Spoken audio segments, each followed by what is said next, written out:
شرور أنفسنا ومن سيئات أعمالنا من يهده الله فلا مضل له ومن يضلل فلا هادي له وأشهد أن لا إله إلا الله وحده لا شريك له وأشهد أن محمدا عبده ورسوله صلى الله عليه وعلى آله وصحبه وسلم تسليما كثيرا.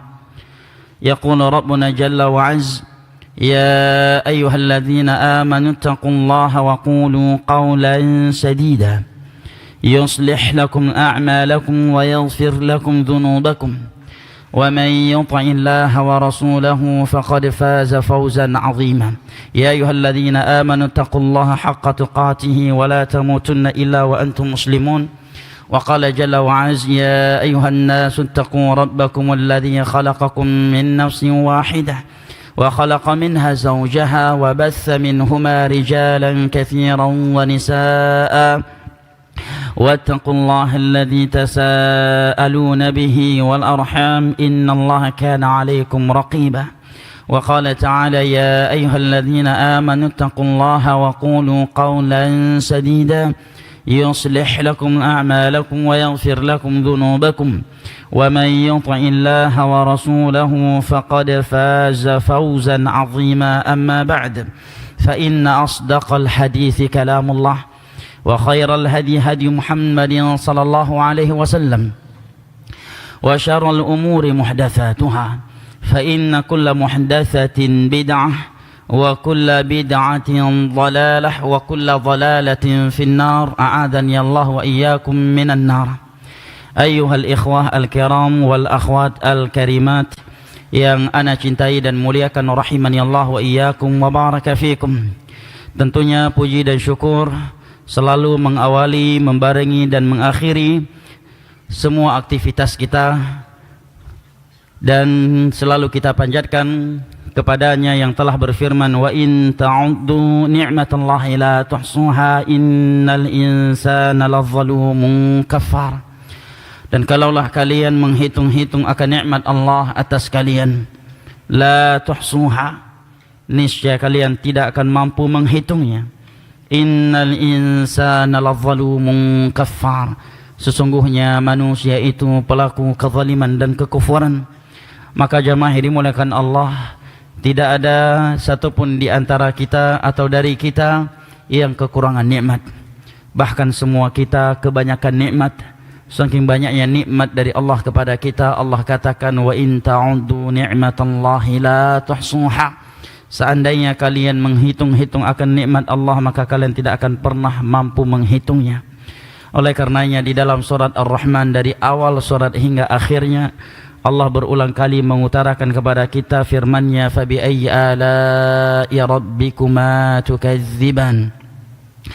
Bagaimanapun ujian yang sedang kita alami dan datangnya bertubi-tubi serta silih berganti, tetapi semua kita jamaah dimuliakan Allah tidak ada yang kekurangan nikmat. Nikmat dunia sekalipun. Di dalam sebuah hadis yang sahih, Nabi kita sallallahu alaihi wasallam bersabda: man asbaha aminan fi sirbihi mu'afan fi jasadihi wa 'indahu quti yaumih faka'annama hizat lahu ad-dunya bihadafiriha. Barang siapa yang memasuki waktu pagi dalam keadaan dia merasa aman, tidak sedang ketakutan akan diculik, dibunuh, ditangkap, mu'afan fi jasadih, sehat anggota tubuhnya, wa indahu qutu yaumih, dan dia memiliki makanan pokok yang mencukupi harinya itu, dan dia belum mengetahui apa yang akan dia makan esoknya, faka'annama hizat lahu dunya bihadafiriha, maka seakan-akan dia telah diberikan dunia beserta isinya. Adakah di antara kita yang memasuki waktu pagi hari ini dan dia tidak memiliki tiga nikmat ini? Saya kira hampir tidak ada di antara kita yang tidak memiliki tiga nikmat ini di waktu pagi yang berbahagia ini. Maka jamaah dimuliakan Allah, nikmat dunia sekalipun semua kita tidak ada yang kekurangan. Tetapi justru kita kelebihan dan kebanyakan nikmat. Saking banyaknya nikmat Allah kita tidak pernah mampu menghitungnya. Hanya saja kita terlalu kufur dan sedikit bersyukur kepada Allah Jalla wa'ala. Dan tentunya nikmat yang paling berharga bagi seorang muslim bukanlah nikmat dunia, melainkan nikmat agama, nikmat mentauhidkan Allah Jalla wa'ala, tidak melakukan kesyirikan, nikmat beribadah dengan sunnah Nabi SAW, bukan dengan bid'ah atau hawa nafsu, nikmat dekat kepada Allah Jalla wa'ala dengan salat, puasa, haji, umrah, tilawatul Quran, majlis ilmu agama, serta tidak jauh dari Allah Jalla wa'ala dengan melakukan berbagai maksiat yang ia haramkan. Ikhwanal kiram wa akhwati al-karimat, datang sebuah riwayat secara marfu' namun dengan sanad yang dhaif, dan secara mauquf dari sebagian sahabat Nabi SAW dengan sanad yang sahih. Mereka mengatakan, innallaha yu'ti dunya man yuhibbu wa man la yuhibb, wa la yu'ti din illa man yuhibb. Nikmat dunia itu akan Allah berikan kepada hamba yang ia cintai dan kepada hamba yang tidak ia cintai sekalipun. Adapun nikmat agama, maka Allah tidak akan memberikannya kecuali kepada hamba yang ia cintai sahaja. Dan berkumpulnya kita saat ini di dalam tempat yang paling dicintai oleh Allah Jalla wa'ala di atas permukaan bumi ini, karena Nabi SAW bersabda di dalam hadis yang diriwayatkan oleh Imam Muslim dari Abu Hurairah radhiyallahu an, inna ahabbal biladi ila Allah masajiduha, sesungguhnya tempat yang paling dicintai oleh Allah adalah masjidnya. Tiada tempat yang lebih dicintai oleh Allah di atas permukaan bumi ini selain daripada masjidnya. Berkumpulnya kita di dalam rumahnya yang mulia ini, yang merupakan tempat yang paling ia cintai di atas permukaan buminya, dalam rangka at-tawasi bil haq wa tawasi bis sabar di antara kita, dan tiada yang mempertemu dan mengumpulkan kita di dalamnya selain daripada Al-Quran dan As-Sunnah di dalam yang ada di dalam dada-dada kita, merupakan dari nikmat agama yang Allah Jalla wa'ala berikan kepada kita dan wajib kita syukuri. Kita memohon kepada Allah Jalla wa'ala dengan nama-namanya yang maha indah, wa sifatihil ula, dan sifat-sifat yang maha tinggi, wa bismihil a'zam alladhi idza su'ila bihi ajab, dan dengan namanya yang paling agung yang apabila Allah Jalla wa'ala diminta dengannya maka Allah akan mengabulkan permohonan hambanya agar menggolongkan kita ke dalam golongan-golongan yang ia firmankan di dalam hadis qudsi yang diriwayatkan oleh Al-Imam Tirmidzi dengan sanad yang dihasankan oleh Syekh Al-Albani dari Muadz bin Jabal radhiyallahu anhu, di mana Allah Jalla wa'ala berfirman, wajabat mahabbati lil mutahabbina fiyya wal mutajanisina fiyya wal mutazawirina fiyya wal mutabazilina fi. Sungguh telah wajib cintaku untuk mereka yang saling cinta mencintai sesama mereka karenaku. Mereka duduk-duduk berkumpul sesama mereka karenaku. Mereka saling kunjung mengunjungi sesama mereka karenaku, dan mereka saling berbagi sesama mereka karenaku.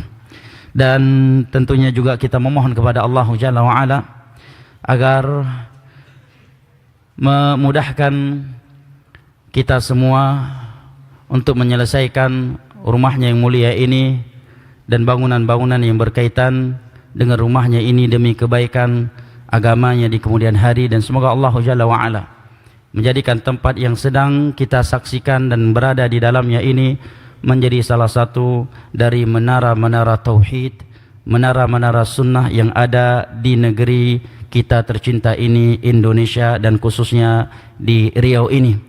Kita sangat berharap kepada Allah Jalla wa'ala, Allah mengeluarkan atau melahirkan para penuntut ilmu agama atau para ulama dari tempat yang kita saat ini berada di dalamnya ini.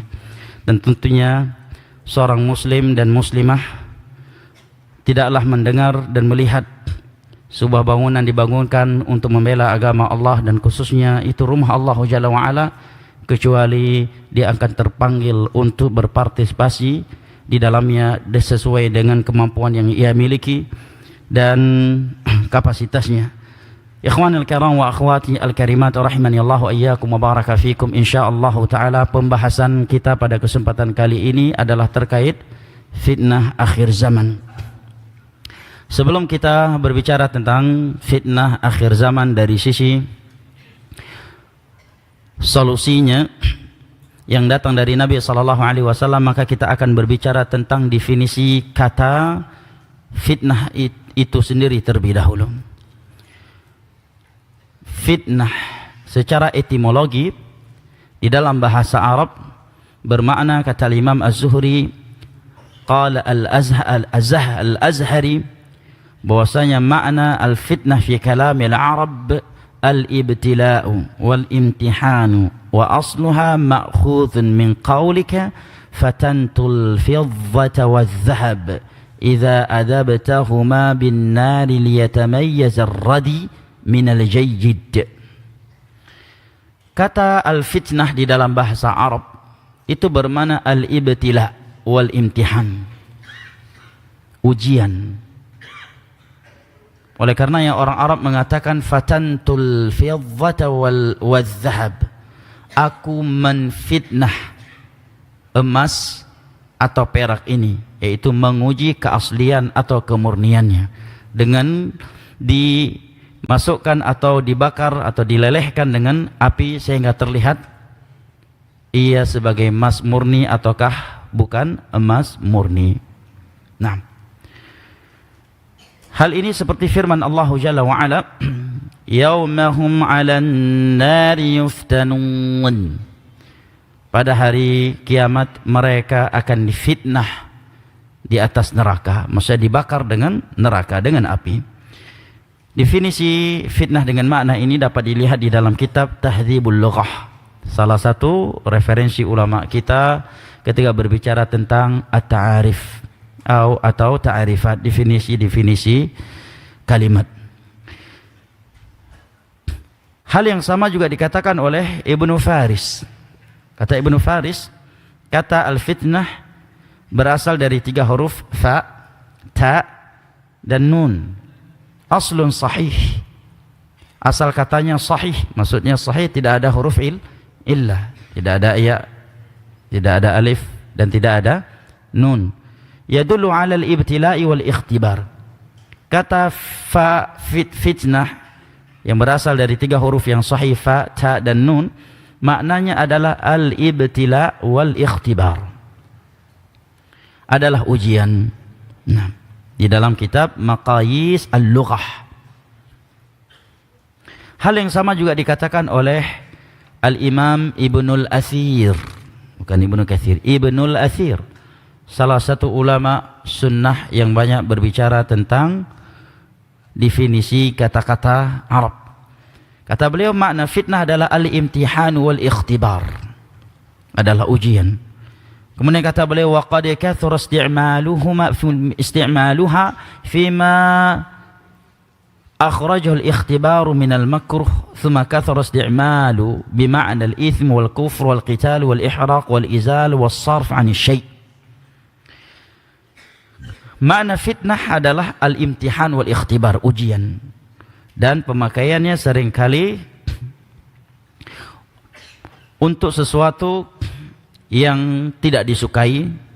Kemudian juga kalimat fitnah ini seringkali digunakan dengan makna ism, dosa, kekufuran, peperangan, pembakaran, ya, penghilangan dan pemalingan dari sesuatu.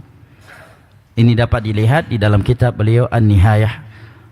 Dan dengan makna yang sama juga dikatakan oleh Al-Imam Ibnu Hajar Al-Asqalani di dalam kitab beliau Fathul Bari, Syarah Sahihul Bukhari, jilid ketiga, halaman ke-13. Adapun makna kata fitnah di dalam bahasa Al-Quran dan As-Sunnah, maka kurang lebih jamaah dimulakan Allah ada 11 makna. Ini penting untuk kita ketahui dan kita hafal, karena kalimat al-fitnah seringkali datang di dalam atau penggunaannya berulang kali di dalam Al-Quranul Karim dan hadis-hadis Nabi sallallahu alaihi wasallam serta ucapan para ulama Islam salafan wa khalafa, terdahulu dan yang datang belakangan. Yang pertama, makna arti fitnah yang pertama di dalam bahasa Al-Quran dan As-Sunnah adalah dengan makna al-ibtila wal ikhtibar, ujian dari Allah Jalla wa'ala. Contohnya adalah ayat kedua dari surat Al-Ankabut. Contoh ayat yang menunjukkan bahwa kalimat fitnah bermakna al-ibtida' wal ikhtibar di dalam bahasa Al-Quran. Ayat kedua dari surat Al-Ankabut. Allah Jalla wa'ala berfirman, Ahasiban nasu an yutraku an yaqulu amanna wa hum la yuftanun. Apakah manusia mengira bahwa mereka akan dibiarkan begitu saja setelah mereka beriman, bahwasanya mereka tidak akan diberikan fitnah? Maksudnya ay wa hum la yubtalun. Kata Imam Ibnu Jarir At-Tabari rahimahullah, ay la yubtalun, maknanya adalah bahwa mereka tidak akan diberikan ujian. Nah, ini makna fitnah yang pertama di dalam bahasa Al-Quran dan As-Sunnah. Makna fitnah yang kedua di dalam bahasa Al-Quran dan As-Sunnah adalah as-saddu anis sabili war-radd. As-saddu anis sabili war-radd, memalingkan manusia dari jalan kebenaran atau menolaknya, menolak kebenaran. Contohnya adalah firman Allah Jalla wa'ala di dalam surat Al-Ma'idah ayat 49. Allah berfirman, wahdharuhum an yaftinuka an ba'dhi ma anzalallahu ilaik. Waspadalah engkau dengan mereka, jangan sampai mereka menfitnahmu dari sebagian wahyu yang Allah turunkan kepadamu. Maksudnya, kata Imam Al-Qurtubi, yaitu jangan sampai mereka memalingkan engkau dan menolakmu. Nah, yang ketiga, makna fitnah yang ketiga di dalam bahasa Al-Quran dan As-Sunnah adalah dengan makna al-azab. Ya, bermakna al-azab. Contohnya adalah firman Allah di dalam surat An-Nahl ayat 110. An-Nahl ayat 110. Allah berfirman, thumma inna rabbaka lilladhina hajaru min ba'di ma futinu thumma jahadu wa sabaru inna rabbaka min ba'diha laghafurun rahim. Sesungguhnya Rabbmu Allah Subhanahu wa ta'ala untuk mereka yang telah hijrah setelah mereka difitnah, kemudian mereka berjihad dan bersabar, sesungguhnya Rabbmu setelah itu semuanya adalah Maha Pengampun lagi Maha Pengasih. Di sini Allah mengatakan mereka hijrah setelah mereka difitnah, ay udzibu, setelah mereka diazab. Makna fitnah yang keempat di dalam bahasa Al-Quran dan As-Sunnah adalah asyirku wal kufr, bermakna syirik dan kekufuran. Contohnya adalah firman Allah di dalam surat Al-Baqarah ayat 193. Al-Baqarah ayat 193. Allah berfirman, waqatiluhum hatta la takuna fitnah. Perangilah mereka orang-orang kafir sehingga tidak terjadi fitnah. Kata Imam Ibnu Katsir, ay syirk.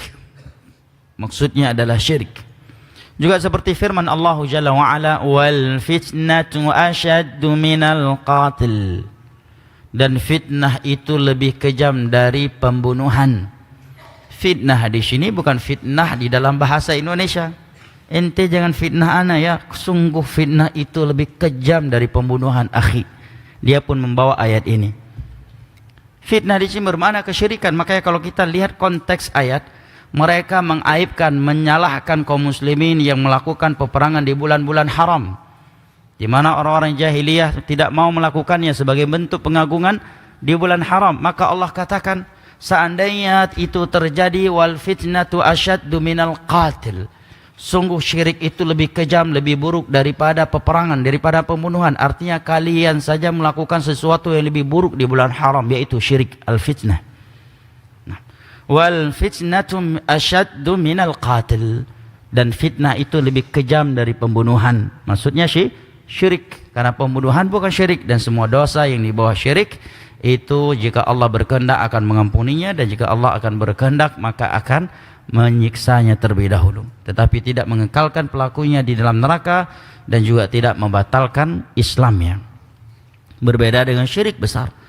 Nah, dan ini menerangkan kepada kita jamaah yang dimuliakan Allah bahwa bahasa Al-Quran itu tidak boleh seseorang memahaminya dengan bahasa Indonesia, dengan bahasa negaranya, dikait-kaitkan dengan bahasa yang sedang berjalan di negerinya sehari-hari. Fitnah di Indonesia adalah menuduh. kemudian dia membacakan ayat ini untuk menjadikannya dalil buruknya memfitnah orang lain. Ini keliru. Dan ini bentuk berbicara tentang Allah tanpa ilmu agama, karena Al-Quran adalah firman Allah.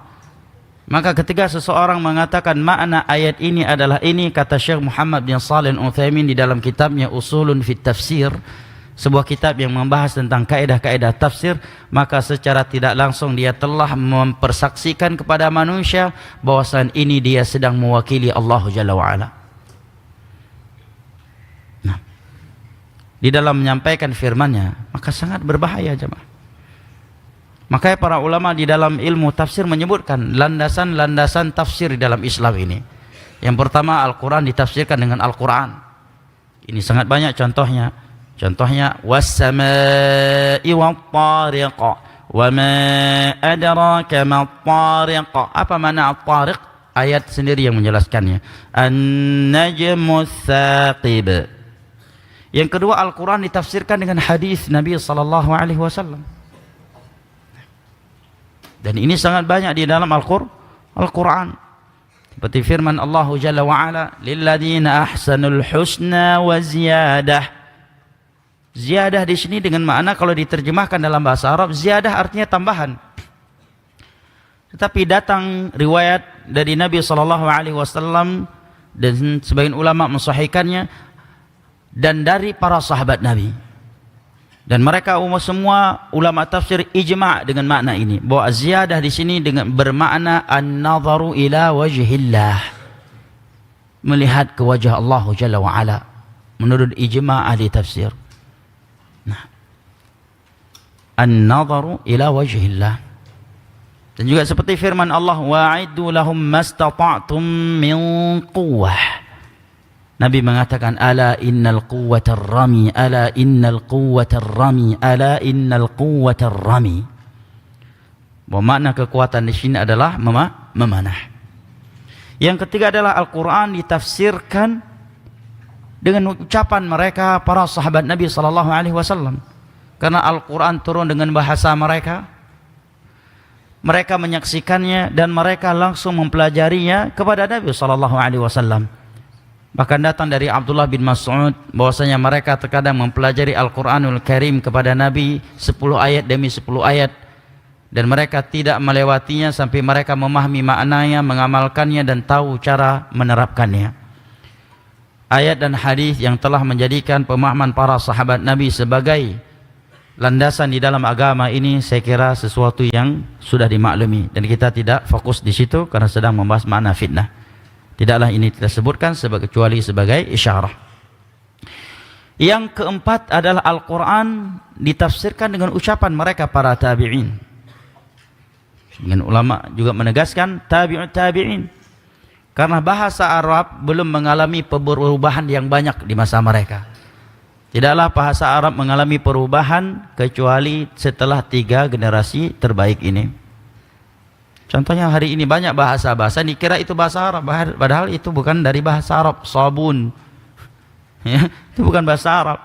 Sebagian orang mengeluarkan hadis di atas mimbar Jumat, at-taubatu minadz-dzanb kas-sabuni 'ala tsawb, katanya. Bertobat dari sebuah dosa itu seperti sabun di atas baju. Udah hadisnya bukan hadis lagi, ya.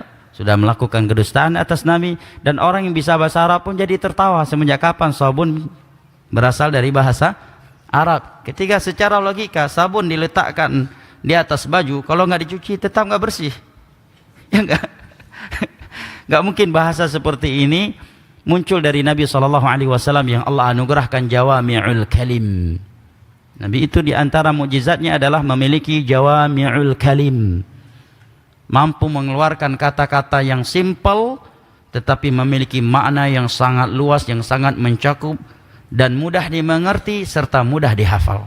Itu namanya jawami'ul kalim. Nah, makanya di antara kaidah di dalam ilmu hadis untuk mendeteksi suatu hadis itu adalah hadis palsu adalah min rikakati al-fadhih, di mana kata atau konteksnya dapat dirasakan tidak mungkin keluar dari mulutnya Nabi SAW karena kurang dalam sastranya, ya, atau kata-kata yang kurang pas.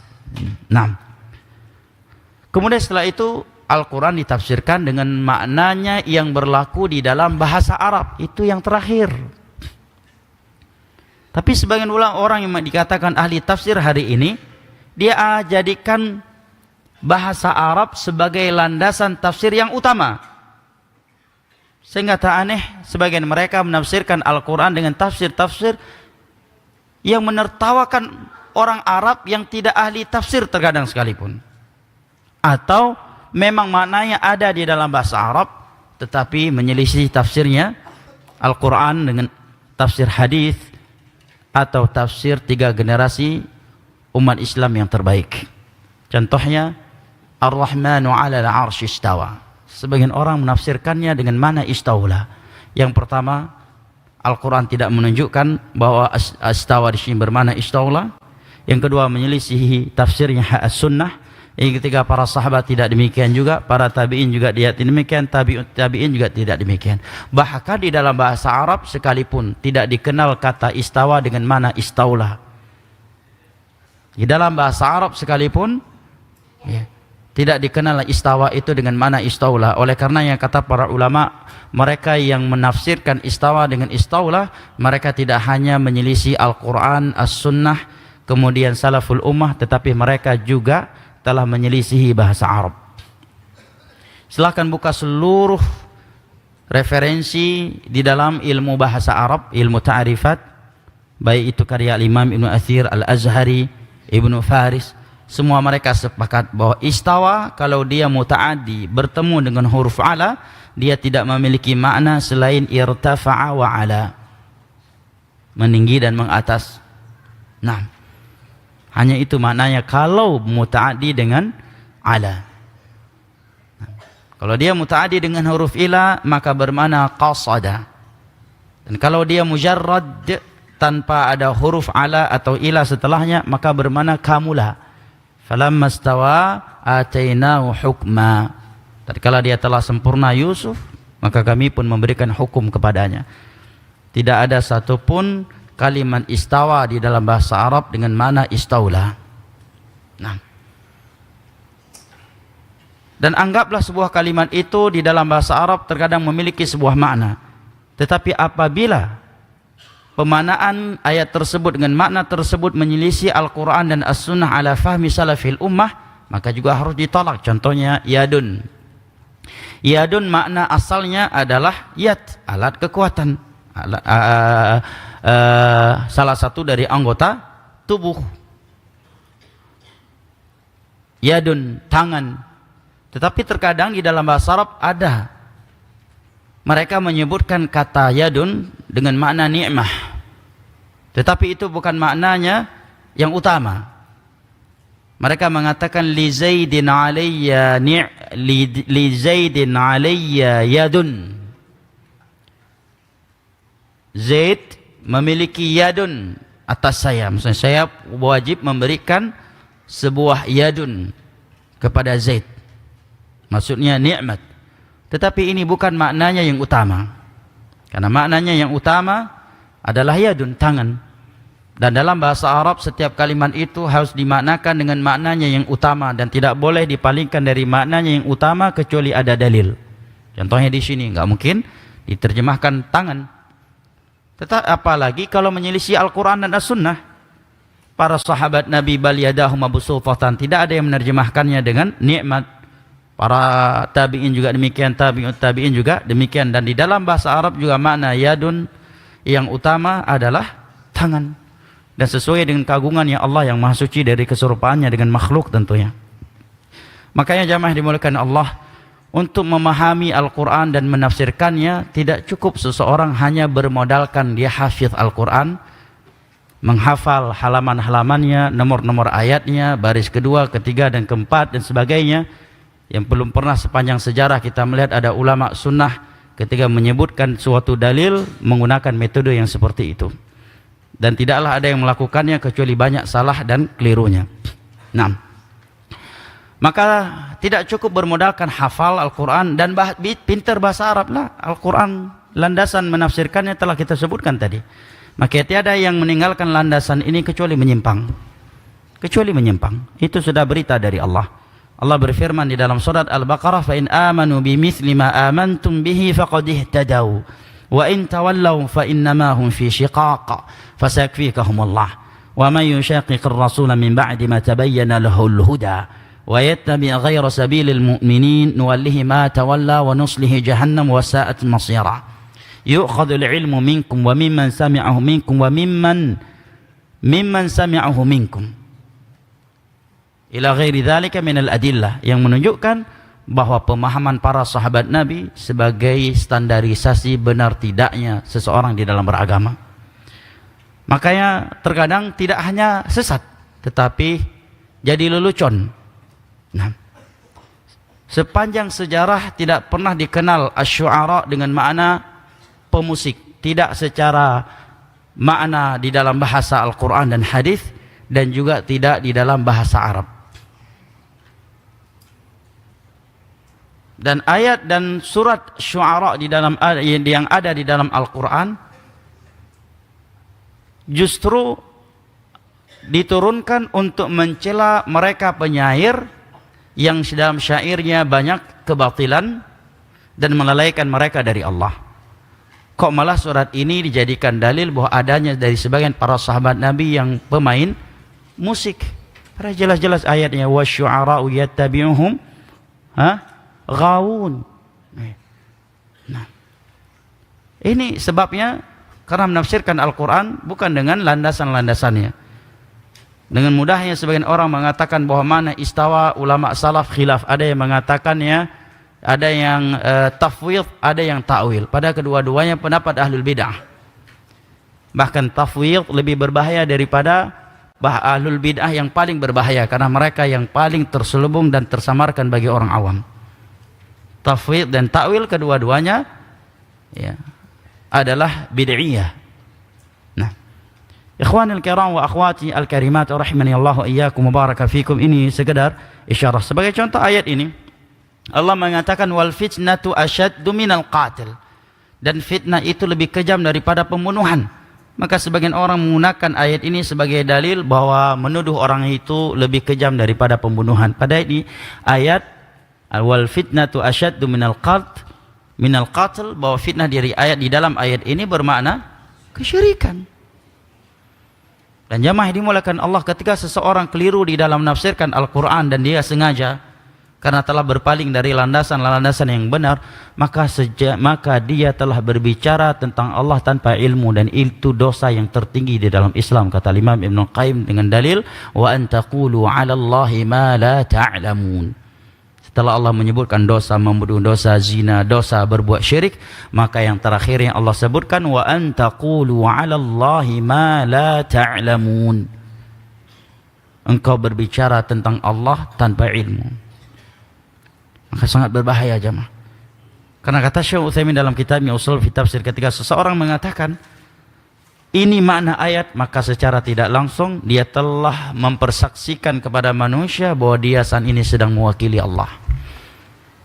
Ya, sedang menyampaikan firman Allah. Kalau keliru, ini masalahnya dengan Allah Subhanahu wa taala. Baik. Ikhwanul kiram wa akhwati al-karimat, juga seperti ucapan sebagian orang terkait firman Allah wa'bud rabbaka hatta ya'tiyakal yaqin. Beribadahlah engkau kepada Rabbmu hingga al-yakin datang kepadamu. Dijadikan sebagai dalil bahwasanya apabila seseorang sudah sampai ke tingkat ma'rifah, karena dia telah melakukan ini dan itu, puasa mutih dan sebagainya, maka dia sudah menjadi wali majdzub, sehingga apa yang halal dan haram bagi keumuman manusia tidak berlaku lagi untuknya, karena dia sudah yakin. Dan perintah untuk beribadah kepada Allah itu adalah sampai al-yakin datang kepadamu, dan beliau sudah yakin, sudah ma'rifah. Kalau kita masih syariah, masih haqiqah, belum ma'rifah. Padahal al-yakin di dalam ayat ini maknanya adalah kematian. Artinya selama ente masih hidup, ente wajib ibadah. Kapan ente boleh enggak ibadah lagi kalau ente udah mati? Ini makna ayat. Dan ini seperti firman Allah di dalam surat Al-Mudaththir, ketika penduduk syurga berkata kepada penduduk neraka, ma salakakum fi saqar, qalu lam naku minal musallin wa lam naku nut'imul miskin wa kunna nakhudhu ma'al khaidin wa kunna nukadzibu biyaumiddin. Apa ayat setelahnya? Hatta atana al-yaqin fama tanfa'uhum syafa'atu syafi'in, kata Allah. Sehingga al-yakin datang kepada kami, barulah kami menyesal. Maksudnya apa? Kematian, kami menyesal setelah mati. Dulu kami enggak salat, enggak puasa, enggak berikan makan, kami duduk bersama orang-orang yang memperolok-olok agama Allah. Nah, dan juga athar dari para sahabat Nabi yang menegaskan bahwa al-yakin di sini adalah kematian. Ini beberapa contoh dari sekian banyak contoh yang menunjukkan bahayanya seseorang menafsirkan Al-Quran hanya bermodalkan bahasa Arab dan tidak merujuk kepada tafsir yang dijelaskan oleh para ulama dengan landasan dari ayat, hadis atau ucapan sebaik-baik generasi umat Islam dari kalangan para sahabat, para tabi'in dan tabi'ut tabi'in. Ini yang keempat. Yang keempat dari apa? Hah? Keempat dari apa? Antum. Ya, maksudnya keempat dari apa ini? Ahsan. Ini makna arti keempat untuk kata fitnah di dalam bahasa Al-Quran dan As-Sunnah. Makna fitnah yang kelima di dalam bahasa Al-Quran dan As-Sunnah adalah al-wuqu'u fil ma'asi wan nifaq. Al-wuqu'u fil ma'asi wan nifaq, bergelimang di dalam maksiat dan kemunafikan. Contohnya adalah firman Allah di dalam surat Al-Hadid ayat ke-14. Ketika Allah Jalla wa Ala berbicara tentang mereka orang-orang munafik, Allah mengatakan walakinnakum fatantum anfusakum wa tarabastum wartabtum wa gharratkumul amani. Tetapi kalian telah menfitnah diri-diri kalian, kata Allah. Kalian telah menfitnah diri-diri kalian. Kata Imam Al-Baghawi, ay waqa'tumuha fin nifaqi wa ahlaktumuha biisti'malil ma'asi wasyahawat. Yaitu kalian menjerumuskan diri kalian di dalam kemunafikan dan membinasakannya dengan bergelimang di dalam maksiat dan syahwat. Maka ketika di as-sirat, ketika mereka yang berjalan, Allah matikan cahayanya. Nah, matikan cahayanya sehingga mereka tidak mampu melewati as-sirat. Maka Allah katakan, karena ketika di dunia dulu kalian adalah orang-orang yang memfitnah diri kalian. Maksudnya telah menjerumuskan diri-diri kalian ke dalam kemunafikan dan dalam maksiat. Makanya para ulama terkadang mengatakan, Masya Allah, subhanallah, si fulan itu dulunya semangat sekali menuntut ilmu agama, sangat taat, sekarang dia sudah berada di dalam fitnah, maksudnya bergelimang di dalam kemunafikan atau kemaksiatan kepada Allah. Makna fitnah yang keenam di dalam bahasa Al-Quran dan As-Sunnah adalah ishtibahul haqqi bil batil. Ishtibahul haqqi bil batil, tersamarkannya kebenaran dengan kebatilan. Ini zaman fitnah, maksudnya zaman di mana kebenaran tersamarkan karena kebatilan, tercampur adukkan antara kebatilan dan kebenaran. Ini juga disebut dengan fitnah. Contohnya adalah firman Allah di dalam surat Al-Anfal ayat 73. Al-Anfal ayat 73. Allah berfirman, "Walladzina kafaru ba'dhuhum awliya'u ba'dh illa taf'aluhu takun fitnatun fil ardi wa fasadun kabir." Orang-orang kafir itu saling berloyalitas antara satu sama yang lain di antara mereka. Ya. Ini ayat ketika berbicara bahwa orang-orang mukmin harus melindungi saudara-saudara mereka kaum mukminin. Harus saling berloyalitas dan mereka, karena orang kafir saja berloyalitas di antara mereka. Kata Allah, kalau kalian tidak melakukannya, maka akan terjadi fitnah di dunia ini. Ini tersamarkan antara mukmin dengan kafir. Ini makna fitnah yang keenam di dalam bahasa Al-Quran. Sehingga di dalam tafsir Disebutkan mana ayat ketiga di atas adalah illa yuwallil mu'min min dunil kafir wa in kana dha rahimin bihi takun fitnatun fil ardi syubha fil haqqi wal batil. Kalau seorang mukmin ya, itu tidak diberikan loyalitas kepadanya sehingga seakan-akan dia sebagai orang kafir. Ya, dan juga orang kafir tidak boleh diberikan loyalitas kepadanya meskipun ada hubungan rahim dengannya. Kalau sikap ini tidak ada, maksudnya wala wal bara, maka akan tersamarkan antara kebenaran dan kebatilan, mukmin dengan kafir, tanpa adanya al wala wal bara yang jelas. Makna fitnah yang ketujuh di dalam bahasa Al-Quran dan As-Sunnah. Dan setelah selesai kita sebut ini, kita tes satu persatu, ya, nulis atau tidak. Nah, ya. Al-idlal. Makna fitnah yang ketujuh dalam bahasa Al-Quran dan As-Sunnah adalah al-idlal, penyesatan. Maka dikatakan ini da'i fitnah, yakni da'i yang menyesatkan manusia karena mengajak kepada syirik, kepada bidah atau kepada hal-hal yang Allah haramkan. Nah, maka ahlu syirik, ya, du'atul syirik, du'atul bid'ah disebut sebagai du'atul fitnah, du'atul idlal. Contohnya adalah firman Allah di dalam surat Al-Maidah ayat 41. Al-Maidah ayat 41. Allah berfirman, "Wa may yuridillahu fitnatah." Barang siapa yang Allah ingin memfitnahnya, maksudnya ingin menyesatkannya, yaj'alhu dhayyiqan haraja ka'annama yas'adu fis sama'.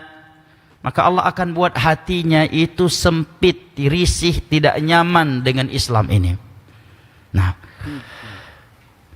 makna fitnah di sini kata para ulama tafsir seperti Al Bahrul Muhit di Abil Hayyan, al-idlal. Kalau Allah ingin menyesatkannya, maka Allah akan buat hatinya itu bimbang, gelisah, tidak nyaman, risih, ya, dengan isi Islam ini. Maka hati-hati jamaah. Kapan kita melihat hati kita kok sudah mulai nggak nyaman, risih, ya, dengan kebenaran, dan justru lebih nyaman dengan kesyirikan, kebinahan atau kemaksiatan, hati-hati. Nah, ini tanda berarti hati kita sedang disesatkan oleh Allah, maka segeralah kembali kepada Allah Jalla wa'ala. Yang kedelapan, dari makna fitnah di dalam bahasa Al-Quran dan As-Sunnah adalah al-qatlu wal-usr atau wal-asr, pembunuhan dan penawanan. Pembunuhan atau penawanan. Contohnya firman Allah di dalam surat An-Nisa ayat 101. In khiftum an yaftinakumul ladzina kafaru. Ini ayat ketika berbicara tentang salat di medan tempur. Apabila kalian khawatir akan difitnah oleh musuh-musuh kalian kafir harbi, maka salatlah seperti ini. Maksudnya salat di medan tempur, artinya khawatir akan dibunuh atau ditawan. Kata Imam Ibnu Jarir, maka Allah bolehkan mereka melakukan salat dengan cara salat di medan tempur yang menyelisihi cara salat biasanya. Makna dari kata fitnah yang ke-9 di dalam bahasa Al-Quran dan As-Sunnah adalah ikhtilafun nasi wa adamu ijtima'i qulubihim, perselisihan di antara manusia dan tidak adanya persaudaraan di antara hati-hati mereka, dengan makna perpecahan. Maka terkadang ada bahasa sedang terjadi fitnah antara ikhwah ini dengan ikhwah ini, maksudnya perselisihan. Ada fitnah antara ustadz fulan dengan ustadz fulan, syekh fulan dengan syekh fulan, maksudnya ini, ya, perselisihan, ya, terjadi keretakan di dalam persaudaraan. Contohnya adalah firman Allah di dalam surat At-Taubah ketika Allah berbicara tentang orang-orang munafik, seandainya mereka ikut serta jihad bersama kalian, Allah katakan wala awda'u khilalakum yabghunakumul fitnah, mereka akan menciptakan fitnah di antara kalian, merusakkan persaudaraan di antara kalian mujahidin. Atau ini juga makna dari bahasa sebagian ulama, jangan menciptakan fitnah di kalangan penuntut ilmu agama, maksudnya jangan menciptakan perselisihan. Ini makna fitnah yang ke-9. Makna kata fitnah yang ke-10 di dalam bahasa Al-Quran adalah al-junun, kegilaan. Contohnya firman Allah di dalam surat Al-Qalam, biayyikumul maftun, biayyikumul maftun. Siapakah di antara kalian yang terfitnah? Fal maftun bima'na al-majnun. Ini siapa yang gila? Nabi Muhammad tidak gila. Kenapa kalian katakan gila? Nah, jadi makna bahwa maftun itu terkadang sinonim majnun, ya, gila. Makna fitnah yang ke-11 di dalam bahasa Al-Quran dan As-Sunnah adalah al-ihraqu bin nar. Al-ihraqu bin nar, menyiksa dengan membakar, ya, membakar dengan api. Seperti firman Allah di dalam surat Al-Buruj ayat ke-10. Ayat ke-10, di mana Allah Jalla wa Ala berfirman, innal ladzina fatanul mu'minina wal mu'minat, sesungguhnya mereka yang memfitnah kaum mukminin dan kaum mukminat. Maksudnya membakar kaum mukminin dan kaum mukminat. Falahum adzabu jahannam walahum adzabul hariq. Sebagaimana mereka telah membakar kaum mukminin, maka bagi mereka juga adzabul hariq, dengan dibakar juga. Ini 11 makna dari kata fitnah di dalam bahasa Al-Quran dan As-Sunnah. Sebagian ulama menambahkan makna yang ke-12, bahwasanya makna kata fitnah terkadang datang dengan makna berargumentasi yang tidak, dengan argumen yang tidak benar, ya. Berargumentasi dengan argumen yang tidak tepat, yang tidak benar, yang tidak sahih. Contohnya firman Allah di dalam surat Al-An'am ayat 23. Al-An'am ayat 23. Allah mengatakan tentang penduduk neraka, "Tsumma lam takun fitnatuhum illa an qalu wallahi rabbina ma kunna musyrikin." Kemudian tidaklah fitnah mereka kecuali mereka mengatakan, demi Allah, wahai Rabb kami, kami dahulu tidak berbuat syirik. Maksudnya tidaklah mereka beralasan, tidaklah fitnah mereka, tidaklah alasan mereka di hari kiamat di hadapan Allah, illa an qalu wallahi rabbina ma kunna musyrikin. Ini 12 makna dari kata al-fitnah di dalam bahasa Al-Quran dan As-Sunnah. Maka tidaklah kita melewati kata al-fitnah yang jamaknya adalah al-fitan di dalam Al-Quran dan As-Sunnah, kecuali maknanya pasti satu dari 12 makna ini. Siapa yang ingin mengulanginya? InsyaAllah dapat hadiah dari panitia, ya, bukan dari anak, ya. Anak nggak buat dia. Enak aja, ya, membebankan orang lain, ya. Ya, InsyaAllah, Bang Aziz, ya, ada hadiah, ya? Nah, ada hadiah dari panitia, InsyaAllah. Atau dari Bang Rahman ada hadiah, InsyaAllah. Ya, Bang Rahmat. Berdiri. Barakallahu fik. Fadhal, barakallahu fik. Allah yahfazak. Masmuk ant? Raihan, Masya Allah. Tutup bukunya. Kan hafalan. Ya, kalau lihat tulisan mah bapak-bapak lain juga bisa. Ya udah, baca juga boleh. Barakallahu fik.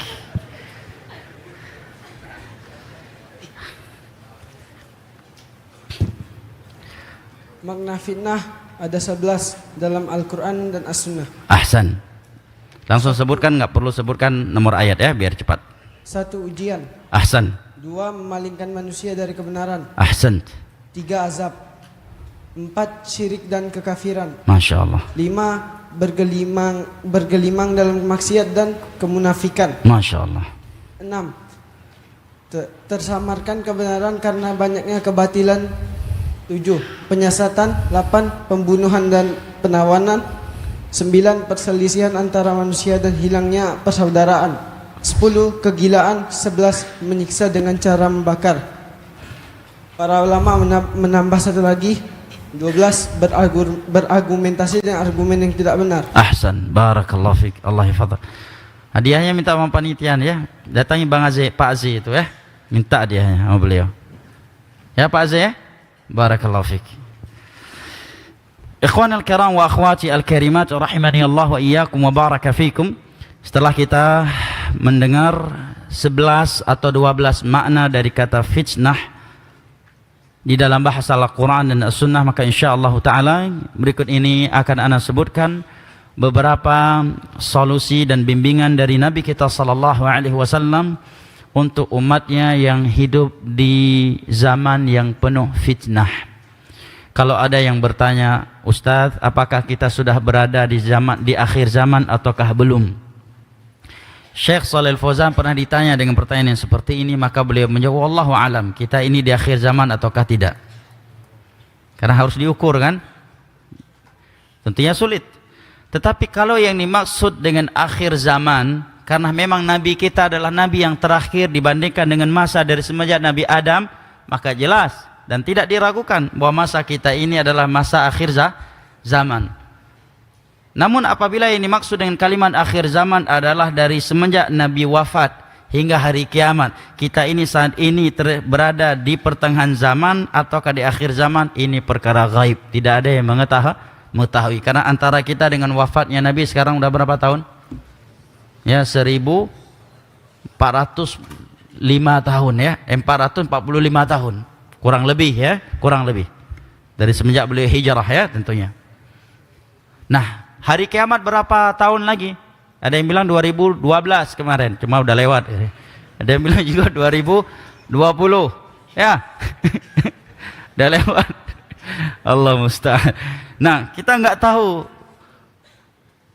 apakah lebih dari 1445 tahun ataukah kurang dari itu hari kiamat akan terjadi. Maka dengan makna ini kita tidak berani memvonis diri kita ini sedang di akhir zaman ataukah di pertengahan zaman ataukah di awal zaman. Tetapi apabila ini maksud dengan akhir zaman karena kita adalah umat Nabi yang terakhir dibandingkan dengan masa Nabi Adam, maka tidak diragukan kita adalah umat yang berada di akhir zaman.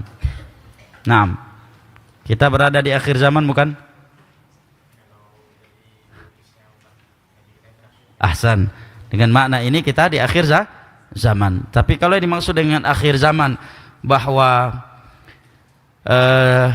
hari kiamat akan terjadi lebih atau kurang dari 1445 tahun yang telah berlalu, ini perkara gaib, nggak ada yang tahu.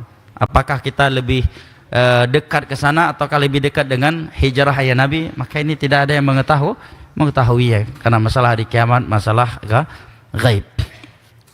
Baik jamaah dimuliakan Allah, tetapi kalau kita bukan hanya tetapi tentunya, dan apabila kita membaca beberapa hadis-hadis Nabi sallallahu alaihi wasallam yang berbicara tentang fitnah yang menimpa umatnya, maka kita menjadi sadar bahwa zaman kita yang mana kita berada di dalamnya saat ini adalah sebuah zaman yang telah dibicarakan oleh Nabi kita sallallahu alaihi wasallam jauh hari sebelum wafatnya. Sebagai contoh, di dalam Sahih Al-Bukhari di dalam Kitabul Fitan, Imam Al-Bukhari menyebutkan sebuah hadis yang bunyinya yataqarabu zaman wa yanqusul amal wa tadhharu al-fitan wa yulqa ash-shuh wa yakthuru al-harj. Qalu wa mal harju ya Rasulullah? Qala al-qatlul qatl. Sungguh zaman ini semakin hari semakin yataqarab. Ada sekian makna yataqarab yang disebutkan oleh Al-Hafidh Ibnu Hajar Al-Asqalani menukilkan dari para ulama ketika menjelaskan hadis ini. Ada yang mengatakan maksud bahwa zaman semakin hari semakin yataqarab adalah keberkahannya. Dan ini juga sudah kita rasakan. Keberkahan waktu di masa kita ini jauh lebih buruk daripada keberkahan waktu di masa orang-orang tua kita dahulu. Apalagi jika dibandingkan dengan masanya Nabi sallallahu alaihi wasallam. Ada juga yang mengatakan makna zaman semakin hari semakin yataqarab, semakin dekat adalah memang perputaran waktu semakin hari semakin cepat. Dan sebagian ulama berdalil dengan hadis yang diriwayatkan oleh Al-Imam Tirmidzi dengan sanad yang dihasankan oleh Al-Hafidz Ibnu Hajar Al-Asqalani dari Abu Hurairah radhiyallahu anhu. Nabi sallallahu alaihi wasallam bersabda, "La taqumu sa'atu hatta yataqaraba az-zaman, fatakunu sanatu kasyahr, wa yakunu syahru kal usbu'i, wa yakunu al-usbu'u kal yawmi, wa yakunu al-yawmu kas-sa'ah, wa takunu as-sa'atu kahtiraqis sa'fah." Sungguh hari kiamat itu tidak terjadi kecuali perputaran waktu zaman semakin hari semakin dekat. Di mana waktu perputaran waktu 1 tahun bagaikan 1 bulan. 1 bulan seperti 1 hari. 1 hari laksana 1 bulan seperti 1 pekan, 1 pekan bagaikan 1 hari, 1 hari laksana sa'ah. Sa'ah di dalam bahasa Arab itu enggak mesti 1 jam. Itu penafsiran untuk pendekatan saja. Definisi sa'ah di dalam bahasa Arab itu adalah waqtun qasir. Waktu yang pendek yang mungkin boleh diterjemahkan 1 jam, ya. 1 jam. Dan waktu yang pendek habisnya seperti habisnya pelepah kurma yang terbakar. Yang namanya pelepah kurma pasti kering. Kalau basah mah pelepah sawit namanya. Yang namanya pelepah kurma pasti kering. Kalau basah pelepah sawit namanya. Nah, yang namanya pelepah kurma kalau terbakar cepat sekali habisnya. Nah, seperti itulah perputaran waktu di akhir zaman. Dan ini sudah kita rasakan, ya kan? Tanpa kita sadari hari ini sebagian kita udah punya cucu, sudah punya anak, umurnya sudah 20, tanpa terasa ada yang sudah 30, tanpa terasa umur sudah 40, tanpa terasa sudah 50, tak terasa sudah 60, tak terasa sudah 70. Seakan-akan baru tadi malam kita meletakkan kepala kita di atas bantal. Tanpa terasa kita udah adzan subuh. Selesai sholat subuh, tanpa terasa sudah syuruk. Tanpa terasa udah duha. Ini tanpa terasa bentar lagi udah zuhur. Tak terasa udah asar. Tak terasa udah maghrib. Tak terasa udah isya. Tak terasa udah tidur. Nyenyak. Tanpa terasa tiba-tiba man rabbuk wa ma dinuk wa man nabiyuk. Baru terkejut. Dan baru bangun dari tidurnya.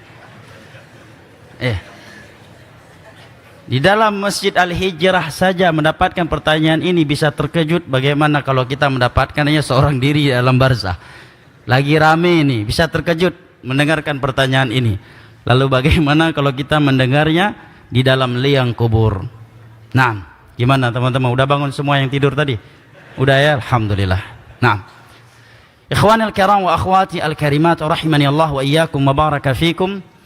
Ada juga yang memaknakan makna zaman semakin hari semakin dekat, semakin yataqarab, cepatnya kekuasaan itu runtuh. Iya, dan ini memang benar. Dulu kekuasaan itu lama jemaah, baik yang baik maupun yang jahat. Contohnya Namrud, dalam Israiliyat disebutkan dia menjabat sebagai raja yang bengis dan kejam 400 tahun. 400 tahun punya pemimpin seperti Namrud. Fir'aun ya juga sangat lama, ya kan? Bayangkan kalau kita lihat dari Al-Quran saja, dari semenjak Nabi Musa bayi sampai Nabi Musa jadi Nabi, ya kan? Dan tentunya sebelum Nabi Musa lahir, Fir'aun udah ada. Berarti berapa lama Fir'aun jadi raja? Kalau sekarang mah 5 tahun, ya kan? Paling lama 5 tahun, 10 tahun. Ya, dulu ratusan tahun lamanya kekuasaan. Ini juga diantara makna yang disebutkan oleh para ulama untuk bahasa Nabi tadi. Kemudian Nabi mengatakan zaman ini semakin kurang hari, semakin kurang berkah, semakin cepat perputarannya, kekuasaan dimiliki oleh manusia semakin hari semakin cepat runtuhnya. Kemudian Nabi mengatakan wayang qusul amal, semakin hari semakin sedikit ada orang yang beramal saleh. Kalau ada yang berkata, enggak Ustaz, banyak kok orang beramal, sampai sebagian mereka zikir akbar dari mulai ba'da isya sampai subuh. Karena amalan yang dimaksud dalam bahasa Al-Quran dan As-Sunnah adalah amalan yang dilakukan dengan 2 syarat ikhlas karena Allah dan sesuai dengan sunnah Nabi SAW. Dan ini bukan perkara mudah. Sebagian orang mudah melakukan ibadah sesuai dengan sunnah Nabi dan tidak dengan bid'ah, tetapi amat sulit baginya untuk melakukannya tanpa riya dan tanpa sum'ah. Sulit. Tawafnya sesuai dengan sunnah Nabi, tetapi sambil tawaf cekrek, hello guys, jangan lupa nabung untuk bisa umroh. Tujuannya untuk dipuji. Kalau tujuannya untuk memotivasi, mudah-mudahan dia mendapatkan pahalanya. Dan kita tidak boleh memvonis orang lain riya, karena riya itu masalah hati. Nah, ada sebagian orang mudah ikhlas, tetapi amat sulit baginya untuk melakukannya sesuai dengan sunnah Nabi, karena dia tokoh di situ. Kalau melakukannya sesuai dengan sunnah Nabi akan dituduh Wahabi. Akhirnya udahlah, gara-gara nggak enak, ya daripada akhirnya dia melakukannya sesuai dengan bid'ah, bukan sesuai dengan sunnah Nabi SAW. Nah, kalau kita melihat dua syarat ini, maka amat sulit dan amat jarang ada orang yang melakukan ibadah dengan dua syarat ini. Nah, Nabi mengatakan semakin hari semakin sedikit. Bahkan jangankan kita menilai dari sisi ikhlas dan sesuai dengan sunnah Nabi SAW, jemaah. Kita menilai dari salat secara umum saja yang merupakan rukun Islam terbesar setelah dua syahadat. Dan sebejat-bejatnya Muslim hari ini, meskipun dia tidak salat, semua mereka meyakini bahwa salat adalah rukun Islam yang paling besar setelah dua syahadat. Tetapi fakta di lapangan, mayoritas orang yang mengaku Muslim hari ini salat atau tidak, jemaah? Mudah sekali untuk melakukan surveinya. Lihat, setiap dari kita melihat kepada anggota keluarga besarnya, sepupu, paman, tetangganya, rata-rata salat atau tidak? Enggak. Juga cara paling mudah melakukan survei untuk hal ini adalah melihat jumlah kaum muslimin di dalam masjid-masjid mereka. Seandainya jumlah kaum muslimin di masjid-masjid mereka untuk salat seperti jumlah mereka ketika nonton konser, jamaah, maka tidak mungkin ada orang seperti Abu Duda dan semisal dengannya berani hidup di Indonesia. Tidak ada orang liberal yang berani mencela dan mencemoohi Islam seperti Abu Duda dan semisal dengannya. Nah, tapi lihat sekarang jumlah kaum muslimin di dalam masjid, terang-terangan nggak salat dan sebagainya, menunjukkan apa yang Nabi katakan benar. Semakin hari amal saleh itu semakin berkurang. Bahkan sebagian ulama salaf mengatakan kana nifaq fil ahdil awal khafiyan. Kemunafikan, kemaksiatan di zaman dahulu itu sembunyi-sembunyi dilakukan. Orang sembunyi-sembunyi berzina, sembunyi-sembunyi minum khamar. Tapi hari ini justru keimanan yang tersembunyi. Malu orang ketahuan sebagai muwahhid. Malu dia ketahuan sebagai pengikut sunnah Nabi. Malu memperlihatkan jati dirinya sebagai muslim di waktu di mana keumuman pelaku maksiat tidak malu dengan jati diri mereka sebagai pelaku maksiat. Dan ini sudah kita lihat. Sebagian orang bangga dirinya sebagai LGBT. Gimana tuh? Bangga dirinya sebagai LGBT. Bangga dirinya telah berulang kali berzina. Bangga dirinya sebagai peminum khamar. Bangga dirinya sebagai koruptor. Bangga dirinya gonta-ganti perempuan. Dan sampai sudah tua usia juga belum nikah, tapi udah punya anak. Bangga dia. Dan ini yang kita saksikan hari ini. Nah, luar biasa bahasa Nabi. Ketika kita melihat hadis-hadis Nabi, seakan-akan Nabi saat ini masih hidup di tengah-tengah kita. Wa yulqa asyuhd. Mayoritas umat Muhammad di saat itu menderita penyakit asyuh. Di dalam hadis yang lain Nabi mengatakan wa iyyakum wasyuh fa innama ahlaka man kana qablakum asyuh. Jauhilah oleh kalian sifat asyuh. Iyyakum artinya ijtanibu. Jauhilah oleh kalian penyakit asyuh, karena penyakit syuhlah yang telah membinasakan umat-umat sebelum kalian. Wa may yuqa syuha nafsihi fa ulaika humul muflihun. Barang siapa yang Allah bersihkan, selamatkan dari penyakit syuh, maka dia akan bahagia, sukses, selamat dunia dan akhirat. Nabi ketika bersabda salasun muhlikat, ada 3 perkara yang akan menghancurkan, membinasakan dunia dan agama seseorang. Setelah Nabi menyebutkan i'jabul mar'i binafsi, sifat ujub, kemudian hawan muttaba', hawa nafsu yang diikuti, Nabi menyebutkan wasyuhun muta', penyakit syuh yang selalu ditaati. Syuh adalah ambisi yang sangat kuat terhadap dunia dan tidak peduli dengan cara apa dia memperolehnya. Kemudian kikir untuk membelanjakannya di jalan Allah, lebih buruk daripada bakhil. Kalau bakhil terkadang dia mendapatkannya dengan cara yang halal, tetapi pelit untuk membelanjakannya kepada di jalan Allah. Itu bakhil namanya. Ini udah mencarinya dengan cara yang haram, tidak peduli dia mencarinya dengan cara yang halal ataukah yang haram. Setelah mendapatkannya, dia enggan membelanjakannya di jalan Allah Jalla wa'ala. Itu namanya syuh. Karena syuh, terkadang seseorang membunuh saudara kandungnya terhadap warisan orang tuanya karena penyakit syuh. Sebagian mereka memenjarakan ibu kandungnya. Nah, Allahul musta'an. Karena syuh, terkadang seseorang mengeluarkan sikap-sikap yang tidak terpuji kepada orang lain. Bahkan terkadang tahdzir mentahdzir terjadi setelah dikoreksi, dikaji, rupanya pembahasannya kembali kepada dunia juga, kepada syuh tadi. Ya, karena syuh tadi melahirkan sifat hasad, sifat ini, sifat itu. Ini terjadi jemaah. Nabi mengatakan syuh akan membinasakan kalian. Mau ahli tauhid, bukan ahli tauhid, yang udah ngaji maupun yang belum ngaji, kalian akan binasa dengan penyakit syuh ini. Sebagaimana umat-umat sebelumnya binasa karena penyakit syuh. Dan tentunya ambisi terhadap dunia jamaah tidak mesti harta. Ambisi kepada popularitas, ambisi kepada pujian, itu bagian ambisi terhadap dunia. Jangan kita kira ketika Al-Quran dan As-Sunnah berbicara tentang bahayanya fitnah dunia, yang terbesit di hati kita hanya rumah, mobil, uang. Lah. Terkadang ada seorang dia terfitnah dengan wanita. Dia tidak terfitnah dengan harta, dengan mobil, dengan rumah. Tetapi dia tidak bisa melihat ada orang lain lebih populer darinya. Dia tidak bisa melihat ada orang lain lebih banyak followernya daripada dia. Hah? Ini bagian dari cinta kepada dunia. Apa kata Nabi SAW? Madhibani ja'i'ani ursila li ghanami bi afsada laha min hubbir rajuli al-mala wa syarafi lidini. Tidaklah dua serigala lapar yang dilepaskan ke sekelompok kambing yang sedang berjalan, itu lebih berbahaya, lebih menghancurkan kambing-kambing itu daripada kecintaan seseorang terhadap harta dan pujian terhadap agamanya.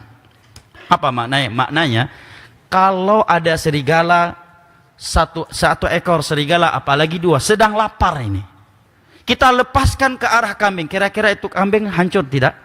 Hancur, akan dicabik-cabik, akan diterkam olehnya, akan hancur itu kambing sehancur-hancurnya, ya kan?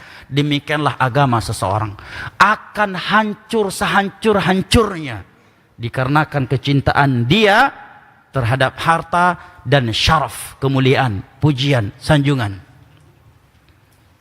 Dan itu bukti, dan itu fakta sepanjang sejarah jemaah. Kalau karena harta banyak orang rusak agamanya, berpindah dari tauhid ke syirik, dari sunnah kepada baik, itu banyak. Terkadang kita kurang menyadari adalah mereka yang rusak dan hancur karena cinta pujian. Nah, karena cinta pujian. Makanya ada bahasa dari Syekh Muhammad bin Abdul Wahab dalam matan Kitab Tauhid. Beliau memiliki bahasa yang sangat dalam, dan tentunya ini peringatan keras buat kita semua, khususnya bagi anak seorang penuntut ilmu agama.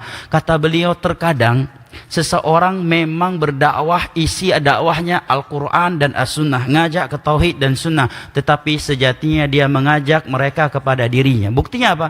Buktinya ketika ada da'i lain yang juga mengajak kepada tauhid dan sunnah, dia tidak suka kepadanya. Kalau dia ikhlas karena Allah, alhamdulillah, ini meringankan dakwah. Tapi kalau dia nggak ikhlas dalam berdakwah, dia akan menjadikan yang lain itu sebagai saingan dakwah, bukan meringankan dakwah. Ini bahasa Syekh Muhammad bin Abdul Wahab, hidup di abad ke-12 Hijriah, sekian ratus tahun yang lalu. Nah, karena cinta pujian. Tidak ingin ada yang lebih dianggap cerdas, lebih berilmu dan sebagainya. Sehingga terjadi apa yang terjadi. Dan itu sejarah setiap masa ada kejadian itu jemaah. Mau di Indonesia, di Yaman, di Mekah, di Madinah, di zaman para ulama hadis dahulu dan sampai hari ini. Maka Allah katakan waja'alna ba'dakum li ba'dhin fitnah at-tasbirun. Kami akan jadikan sebagian kalian sebagai ujian terhadap sebagian yang lainnya. Akankah engkau bersabar? Itu berat. Berat terkadang seorang dai mungkin sudah berdakwah bertahun-tahun, kemudian datang dai baru, rupanya orang melihat dai tersebut lebih cerdas, lebih mulia akhlaknya, lebih bagus hafalannya. Nah, ini tantangan untuk dia. Akankah dia memperbolehkan jamaahnya mengaji kepadanya ataukah tidak? Dan ketika dia melarangnya, dia tidak melihat ada penyimpangannya, maka syaitan karena cinta terhadap kemuliaan tadi akan memaksanya untuk mencari alasan-alasan dan memaksa alasan-alasan tersebut sebagai alasan yang ilmiah. Dan ini fitnah jemaah. Terkadang Allah akan menguji kita dengan keadaan-keadaan yang seperti ini, dan tidak hanya di masa kita, dan sepanjang sejarah ini terjadi jemaah. Ikhwanil kiram wa akhwati al-karimat rahimani Allah wa iyyakum wa baraka fikum. Nabi kemudian mengatakan wa tadhharul fitan. Fitnah demi hari semakin bermunculan, demi hari semakin bermunculan. Dan fitnah secara umum ada dua, fitnah syahwat dan fitnah syubhat. Dan apa yang Nabi beritakan sudah terlihat. Kalau fitnah syahwat mah sudah terlihat semuanya, semua orang sadar, semua orang tahu. Betapa banyak tempat-tempat maksiat terbuka lebar hari ini, perzinaan, ya kan? Beberapa tempat jamaah prostitusi itu dilindungi oleh masyarakat setempat, pada 100% di situ muslim. Ya, gang inilah namanya, gang itulah muslim. Yang punya rumah muslim, PSK yang muslim, tamu yang datang juga muslim. Yang penting jangan lupa yasinan malam Jumat. Jangan lupa buat maulid. Nah, ini menyedihkan jamaah.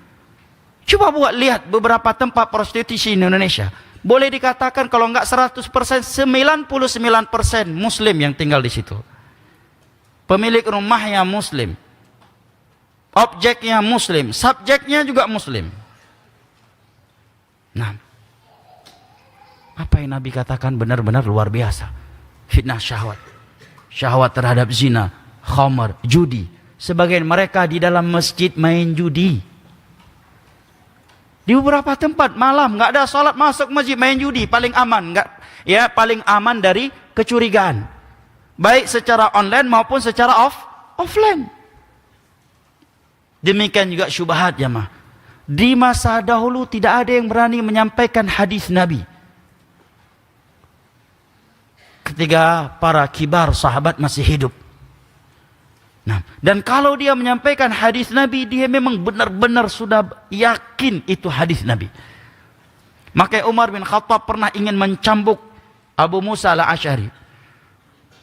Ketika Abu Musa al-Asy'ari datang ke rumah Umar, mengetok pintu sebanyak 3 kali, tetapi Umar tidak keluar, maka Abu Musa pun pergi. Kemudian Umar keluar dan datang ke masjid. Siapa tadi yang mengetok pintuku? Kemudian aku keluar dan dia sudah kabur, kata Umar bin Khattab. Kata Abu Musa al-Asy'ari, aku wahai Umar, kenapa kamu tidak menunggu? Maka Abu Musa mengatakan, wahai Umar, Amirul Mukminin, aku pernah mendengar hadis Nabi, bahwa apabila salah satu di antara kalian mengetok pintu seseorang dari saudaranya sebanyak 3 kali, kemudian tidak dibuka, hendaknya dia langsung pulang. Kata Umar, kamu datangkan saksi bahwa Nabi pernah bersabda demikian, atau aku akan mencambuk punggungmu, wahai Abu Musa al-Asy'ari. Ini Umar ini. Tapi kalau untuk kita bahasa kayak itu sekarang, orang ini yang mencambuk kita. Maka berdirilah seorang sahabat yang bernama Abu Sa'id al-Khudri. Wahai Umar, aku juga pernah mendengar hadis itu dari Nabi. Barulah Umar senyum. Aku bukan untuk mengancammu, wahai Abu Musa al-Asy'ari, tetapi aku ingin mendidik kalian untuk berhati-hati dalam menyampaikan hadis Nabi. Artinya kata para ulama, Umar melihat ada indikasi jangan-jangan ini bukan hadis Nabi. Buktinya apa? Beliau sendiri belum pernah mendengarnya, padahal beliau lebih sering dengan Nabi daripada Abu Musa al-Asy'ari. Ada indikasi, tapi bukan berarti beliau tidak mau menerima ilmu dari orang yang lebih junior. Buktinya setelah disampaikan beliau tadi terima dan senyum. Nah, ini menunjukkan kehati-hatian orang dahulu dalam menyampaikan ilmu agama. Maka di awal-awal Islam ada larangan menuliskan hadis agar tidak tercampurkan dengan Al-Quran awal-awalnya. Nah, Imam Bukhari tidaklah menulis Sahih Bukhari kecuali telah dipersaksikan oleh sekian gurunya di masa itu. Abu Hatim Ar-Razi, Abu Zur'ah, Imam Ahmad, Ishaq bin Rahawi. Bahkan setiap kali beliau ingin memvonis ini hadis sahih, beliau salat 2 rakaat memohon petunjuk kepada Allah Subhanahu wa taala. Segitunya kehati-hatian mereka dalam berbicara tentang agama Allah. Kalau sekarang artis taubat jadi ustadz, ya kan? Bahkan kalau ada umroh pembimbingnya artis lebih diminati daripada pembimbingnya ustadz yang berilmu. Itu fakta hari ini.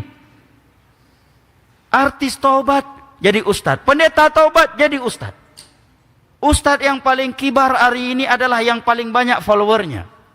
Itu yang paling kibar hari ini. Tidak lagi dilihat kepada ilmiah yang dia miliki. Syubhat ya mah. Sehingga ada yang berkata, menurut saya sih musik itu seperti pisau, tergantung untuk apa dia gunakan. Emangnya agama ini punya ente?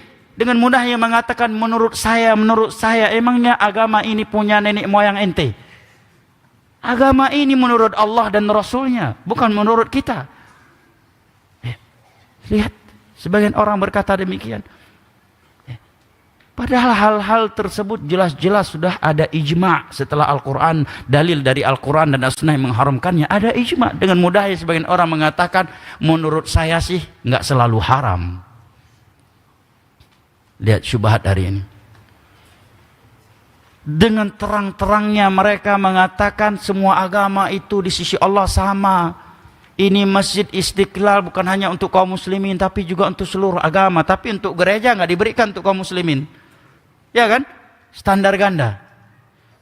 Jangankan secara Islam, orang kafir pun tidak ada yang menganggap seluruh agama itu sama, jemaah. Kalau semua agama itu sama menurut Yahudi, nggak mungkin mereka bertahan seperti hari ini. Bertahan sebagai Yahudi, udah pasti mereka gonta-ganti agama. Kalau semua agama itu sama menurut kaum Nasara, nggak mungkin mereka bertahan sampai mati sebagai Nasara. Kalau semua agama itu sama bagi orang-orang Hindu, nggak mungkin mereka bertahan sebagai orang Hindu. Menunjukkan apa? Orang kafir saja nggak menganggap semua agama sama. Bahkan mereka nggak menganggap selain mereka itu bagus agamanya. Kalau mereka menganggap ada agama yang sama dengan agama mereka atau lebih bagus, pasti mereka akan berpindah sesekali dari agama mereka. Ini secara logika, apalagi secara fakta Al-Quran. Allah mengatakan, وَقَالُوا لَنْ يَدْخُلَ الْجَنَّةَ إِلَّا مَنْ كَانَ هُودًا أَوْ نَصَارًا.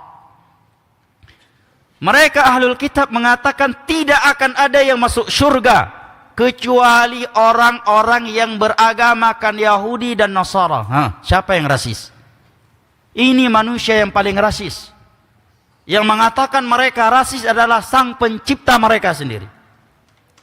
Orang-orang Yahudi berakidah mengatakan tidak ada yang masuk surga kecuali Yahudi. Orang Nasara mengatakan tidak ada yang masuk surga kecuali Nasara. Itu berita dari Al-Quran. Kok kaum muslimin yang dituduh rasis? Yahudi saja berakidah tidak ada yang masuk surga kecuali Yahudi. Orang Nasara berkata tidak akan ada yang masuk surga kecuali Nasara. Itu berita dari sang pencipta mereka, bahwa mereka berakidah demikian, bahwa itu ucapan mereka. Datang kita muslim mengatakan semua agama sama. Bahalul boleh tapi jangan kelewatan.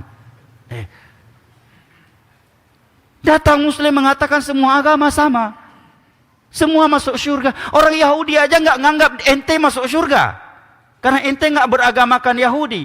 Orang Nasara aja nggak menganggap ente masuk surga karena tidak mengikuti agama mereka. Datang ente mengatakan semua mereka masuk surga. Luar biasa toleransi Anda. Subhanallah. Lihat syubhat hari ini jemaah. Di masa Umar ada seorang yang bernama Isa bin Sabir. Pernah kepalanya dipukul oleh Umar dengan pelepah kurma sehingga mengeluarkan darah karena suka menebarkan syubhat tentang ayat-ayat mutasyabihat. Sampai-sampai Umar ketika memukul kepalanya dengan pelepah kurma, ini Isa bin Sabir mengatakan, wahai Umar, jangankan syubhat yang ada di kepalaku, darahnya saja udah keluar. Kata Isa bin Sabir. Barulah Umar berhenti memukulnya. Kemudian Umar mengirim surat ke gubernur daerahnya, boikot dia sampai dia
itu akidah yang sangat mendasar.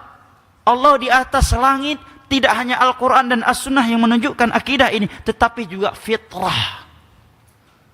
Budak sahaya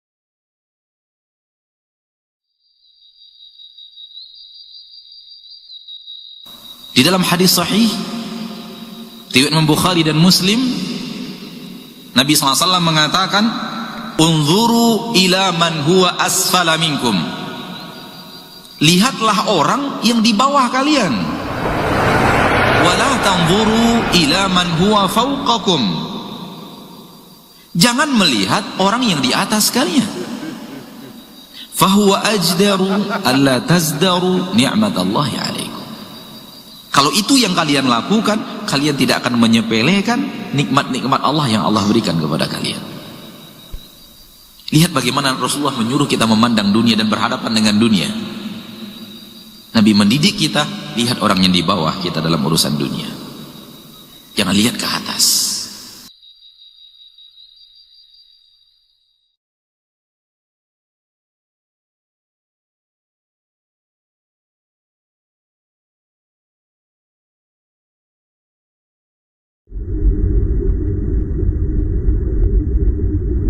Hati-hati berhadapan dengan dunia. Dan Allah tabaraka wa ta'ala turunkan Al-Quranul Karim. Allah utus Rasulnya yang mulia sallallahu alaihi wasallam untuk mengajarkan kepada kita bagaimana harusnya kita berhadapan dengan dunia, supaya kita tidak tertipu dengan dunia itu. Karena ketika manusia tidak mengikuti, tidak sesuai pemahamannya, tidak sesuai sudut pandangnya terhadap dunia dengan apa yang Allah katakan di dalam Al-Quran, dengan apa yang Rasulullah sampaikan di dalam hadisnya tercinta Muhammad sallallahu alaihi wasallam, dia tertipu oleh dunia. Dan ini yang kita maksud dengan kalimat fata morgana dunia. Kita mengira begitu, tapi ternyata salah. Ketika Allah mengatakan mawaslah terhadap dunia, jangan sampai kalian ditipu oleh dunia, kita harus berhati-hati. Karena ini peringatan dari Allah bahwa dunia di dalamnya ada tipuan. Ya.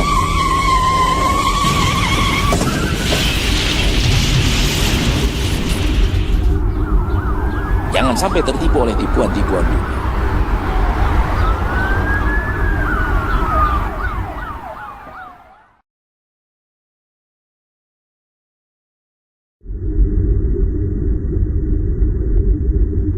Bertakwalah kepada Allah.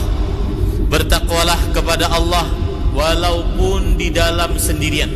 Bertakwalah kepada Allah sampai kita meninggal. Bertakwalah kepada Allah dengan mengerjakan seluruh yang diperintah dan menjauhi seluruh yang dilarang. Demi Allah, tidak pernah ada kebahagiaan, keselamatan, kesuksesan, keberuntungan kecuali dengan takwa kepada Allah Subhanahu wa taala. Allah Subhanahu wa taala berfirman, "In tattaqullah yaj'al lakum furqana." Jika kalian bertakwa kepada Allah, pasti Allah Subhanahu wa taala langsung akan menjadikan bagi kalian furqana, pembeda antara yang hak dan yang batil.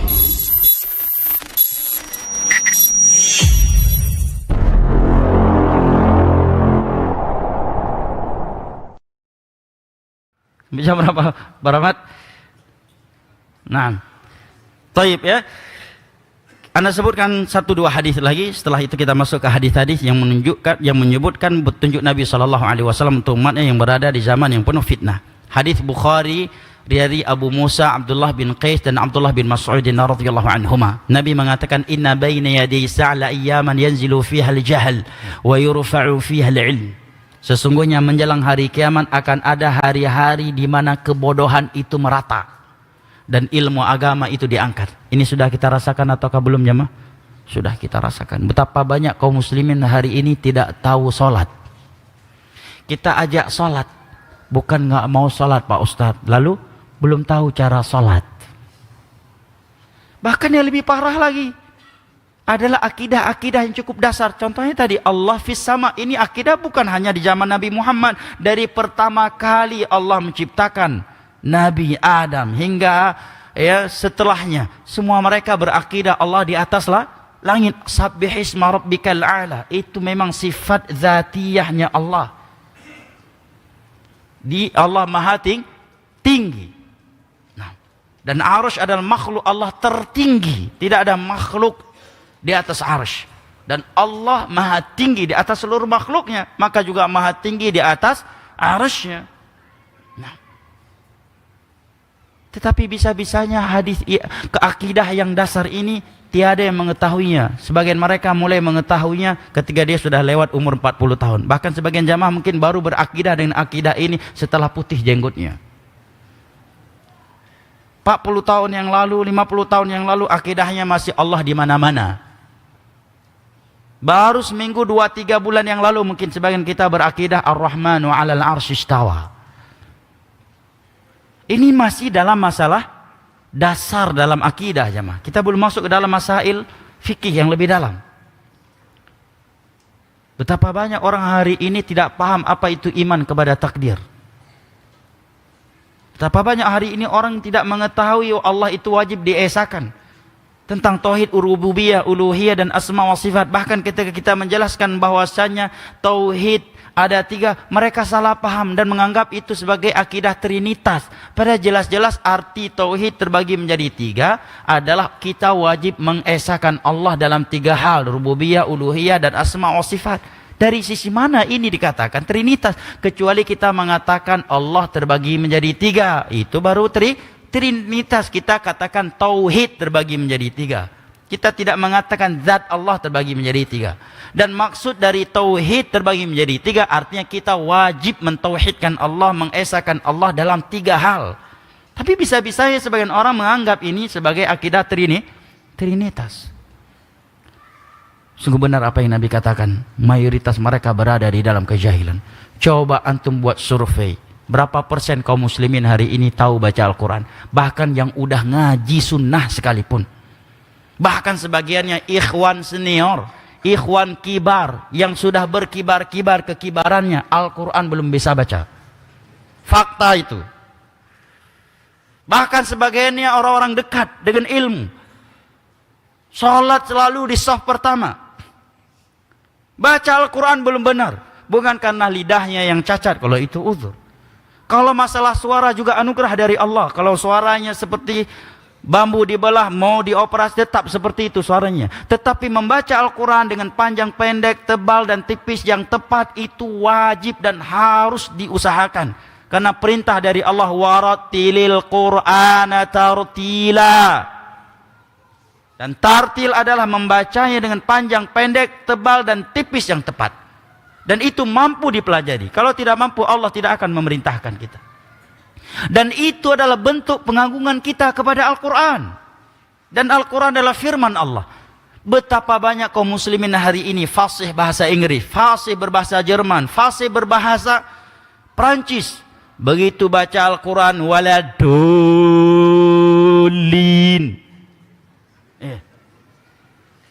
belum bisa membedakan shin dengan sin. Baca Al-Quran masih idza zaa nasrullahi wal fath. Pada idza jaa nasrullah, bisa-bisa ya jim lari ke za. Nah.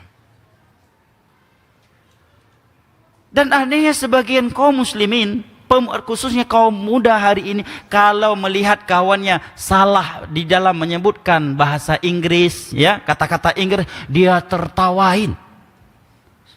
Satu warung kopi menertawakan orang tersebut karena salah ucap kata Inggris. Di waktu yang sama mereka Al-Fatihahnya belum benar, tidak ada yang malu sama sekali. Dan tidak ada yang menertawakannya sama sekali. Ini fakta. Maka Nabi katakan menjelang hari kiamat akan ada hari-hari di mana mayoritas manusia berada di dalam kebodohan. Dan ini sudah kita rasakan. Betapa banyak kaum muslimin hancur rumah tangganya karena kebodohan. Ya, dia kira selama belum ada buku cerai di mahkamah, belum diputus oleh mahkamah, berarti mereka belum bercerai walaupun kalimat talak sudah lebih dari 3 kali dan di waktu yang berbeda-beda, di tempat yang berbeda-beda. Padahal secara syar'i udah jatuh talak 1. Talak 1 baikan lagi, ribut lagi kamu saya talak, hitung talak 2. Kemudian damai, baikan lagi. Kemudian ribut, kamu saya talak, jatuh talak 3. Tapi karena dia menganggap di mahkamah belum naik ke mahkamah dan sebagainya, lihat kejahilan. Betapa ngeri jemaah. Ikhwani al-kiram wa akhwati al-karimat rahimani Allah wa iyyakum wa baraka fikum. Lalu apa bimbingan dari Nabi SAW untuk kita umatnya yang hidup di masa yang penuh fitnah?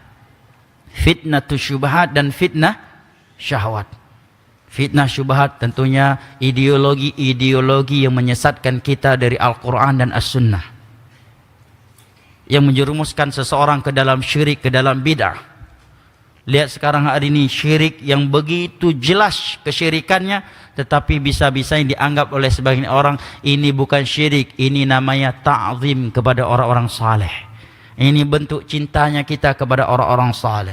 Jelas-jelas itu perbuatan bid'ah, tetapi sebagian orang justru menganggap ini bukti cintanya kita kepada Nabi Muhammad SAW.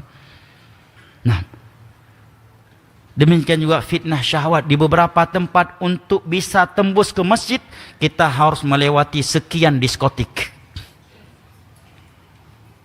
Di sebagian tempat musola terletak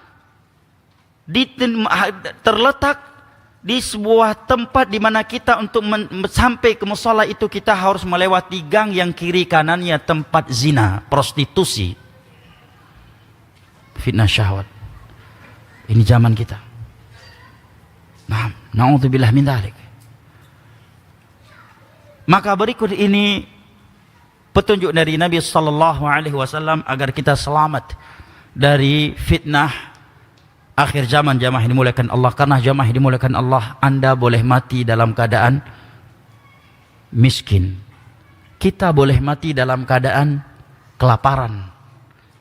Kita mati kehausan. Kita mati dibelah, terbagi dua oleh Dajjal. Kita boleh mati karena dibunuh dan dikeroyok oleh Ya'juj wa Ma'juj. Kita boleh mati karena jatuh pesawat. Kita mati karena terbakar. Kita boleh mati karena ditembak, dibunuh, diracun, difitnah, dibuli.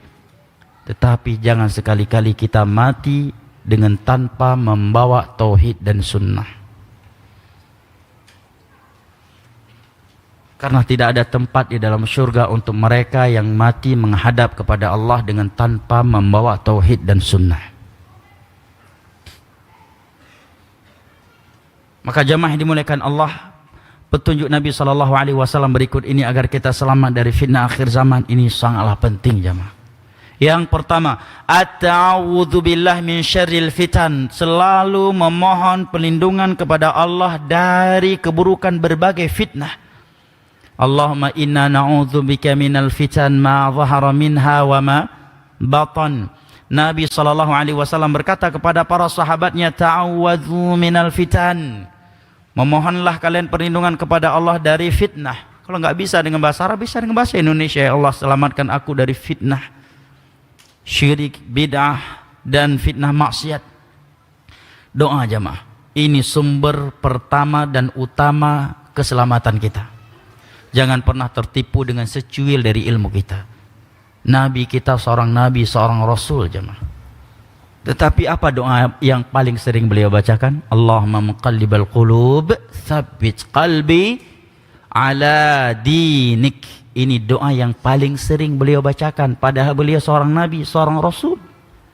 Ini doa beliau yang paling sering beliau panjatkan kepada Allah. Allahumma muqallibal qulub, tsabbit qalbi ala dinik. Karena hidayah ini jamaah dimuliakan Allah, murni di tangan Allah. Kata Imam Ibnu Qayyim, kalau seseorang mencermati dan merenungi bagaimana orang-orang munafik menjadi seorang munafik padahal mereka sedang salat di belakang Nabi. Mereka menjadi seorang munafik padahal mereka sedang duduk di dalam kajian Nabi. Mereka menjadi munafik padahal mereka sedang berangkat haji dan umrah bareng Nabi. Mereka masih menjadi munafik padahal mereka sedang berangkat jihad bareng Nabi. Maka dia akan mengetahui bahwa hidayah itu sangat mahal. Bayangkan jemaah, munafik di Madinah, Nabi di depan matanya, bisa-bisanya dia jadi munafik, ya kan? Salat di belakang Nabi, imamnya Nabi SAW, tetapi dia salat sebagai makmum yang munafik. Pembimbing haji dan umrah Nabi, tetapi dia sebagai munafik. Menunjukkan betapa hidayah itu mahal jemaah. Nah, demikian juga sebagian mereka yang murtad setelah sebelumnya bertemu dengan Nabi, beriman kepada Nabi, belajar sama Nabi. Nabi wafat, sebagian mereka murtad. Hidayah jamaah. Bahkan ada seorang ulama di masa ini yang selevel dengan Syekh Abdurrahman As-Sa'idi, Syekh bin Baz. Bahkan bisa anggap di saat itu belum diketahui di Unaizah, di Qasif ada yang lebih tinggi EQ-nya daripadanya, dan saat itu sepakat ulama dia adalah ulamanya Ahlussunnah wal Jamaah, Abdullah Al-Qasimi.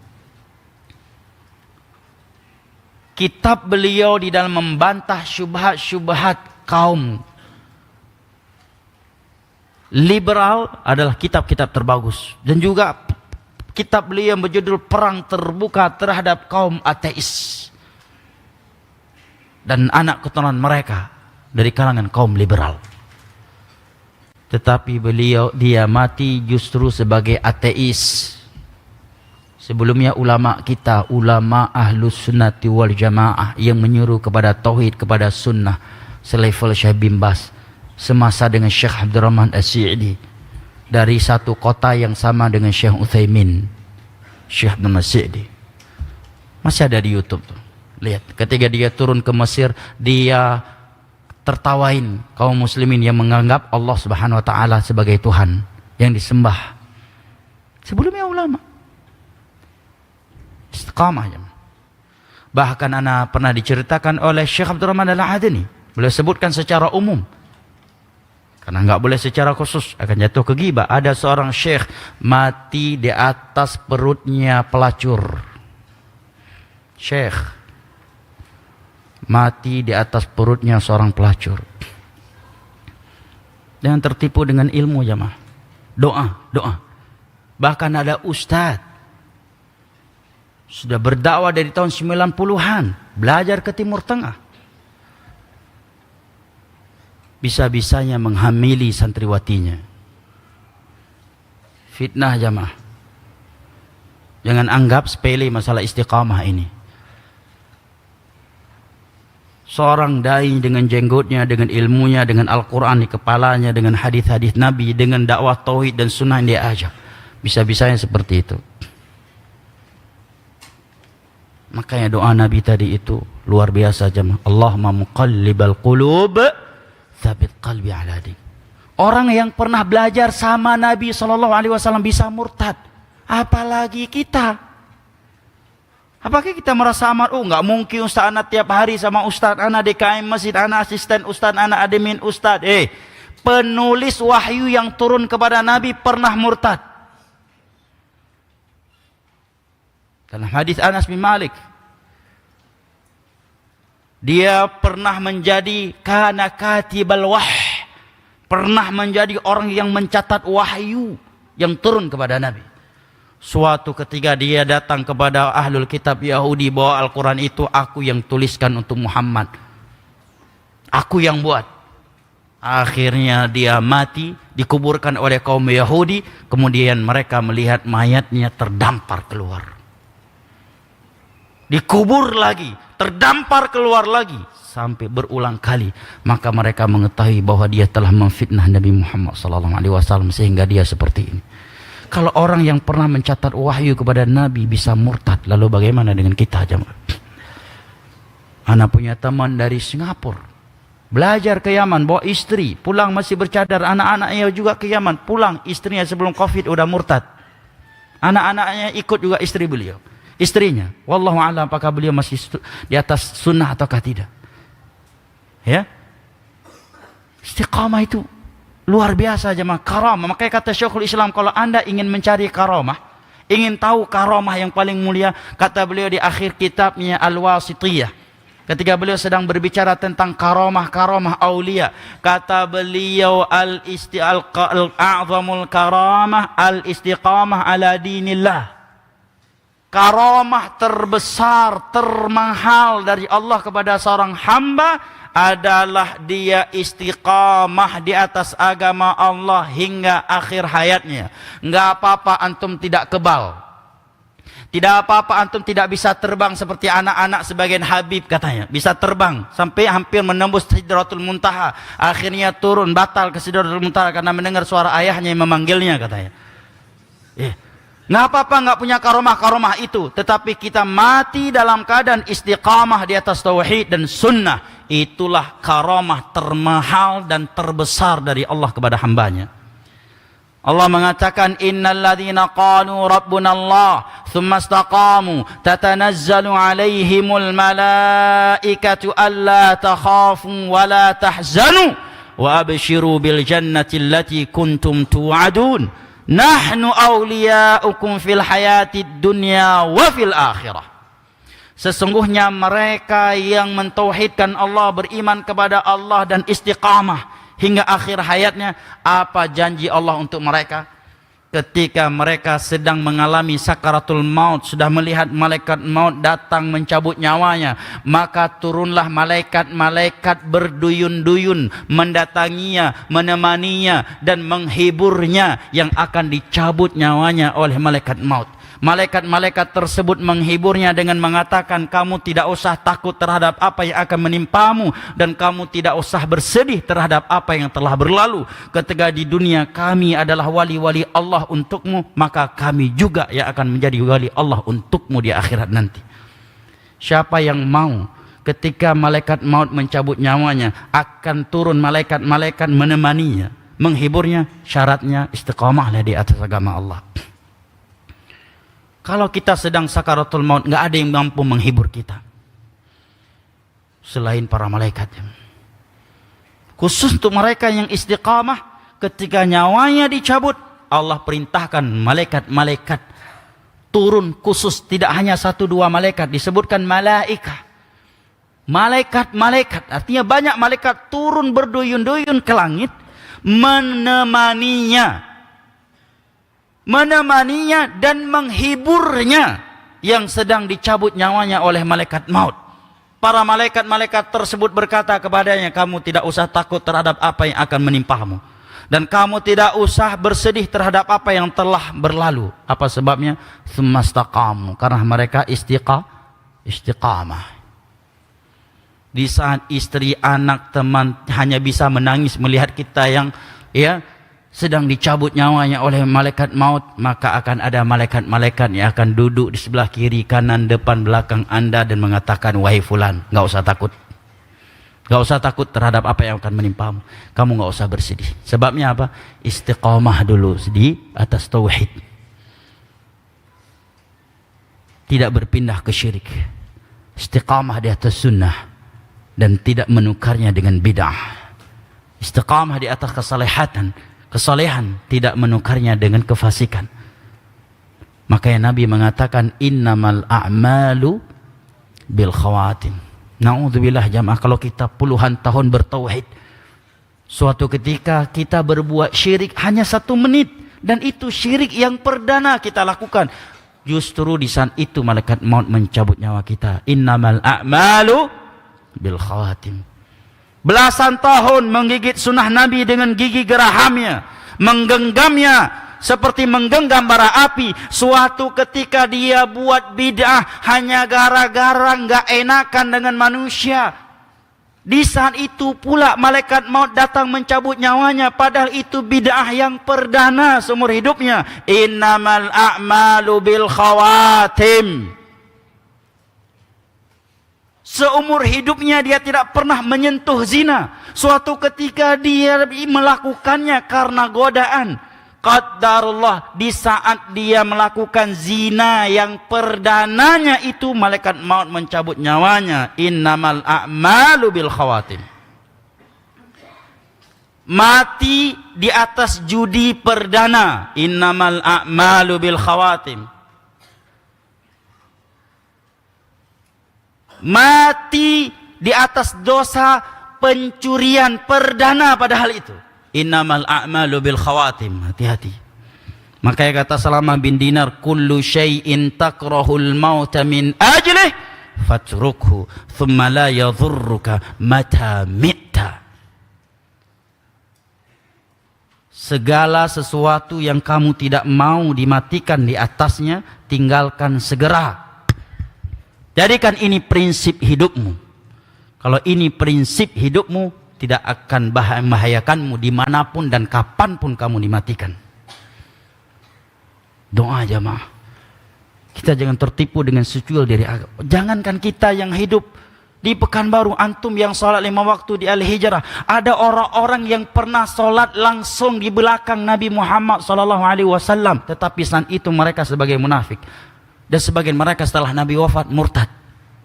Padahal pernah bermakmum di belakang Nabi, pernah duduk di dalam kajian Nabi, pernah berangkat jihad bareng Nabi, pernah berangkat umroh dan haji bareng Nabi. Apalagi sekadar belajar dengan ustadz akhir zaman. Doa jamaah, Allahumma muqallibal qulub, tsabbit qalbi ala dinik. Hendaknya ini menjadi doa yang paling sering kita bacakan. Usahakan kita tidak berdoa kecuali doa yang satu ini tidak terluput dari mulut kita. Apa susahnya sambil nyetir mobil, Allahumma muqallibal qulub, tsabbit qalbi ala dinik. Antum sambil nyangkul di sawah, Allahumma muqallibal qulub, tsabbit qalbi ala dinik. Sambil berangkat kerja, Allahumma muqallibal qulub, tsabbit qalbi ala dinik. Jamaah yang dimuliakan Allah, yang berikutnya adalah al-ilm. Ilmu adalah sebaik-baik penjaga kita ba'dallah dari fitnah akhir zaman. Khususnya fitnah syahwat, fitnah syubhat.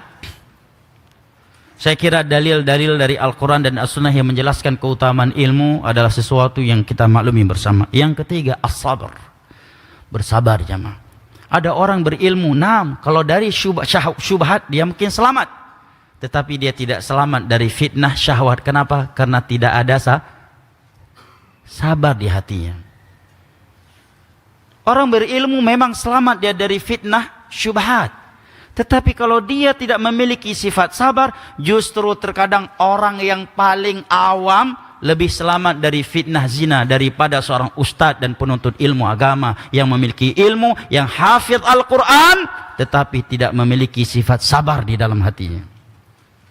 Nah, karena ilmu menjaga kita dari syahwat, dari fitnah syubhat.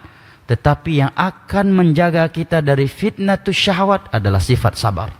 Makanya kata Syekh Utsaimin, terkadang orang awam lebih mudah menangis daripada sebagian penuntut ilmu agama. Terkadang sebagian orang lebih awam, lebih takut bermaksiat kepada Allah daripada sebagian penuntut ilmu agama yang hafal Al-Quran dan hadis. Kembali kepada sifat sabar tadi.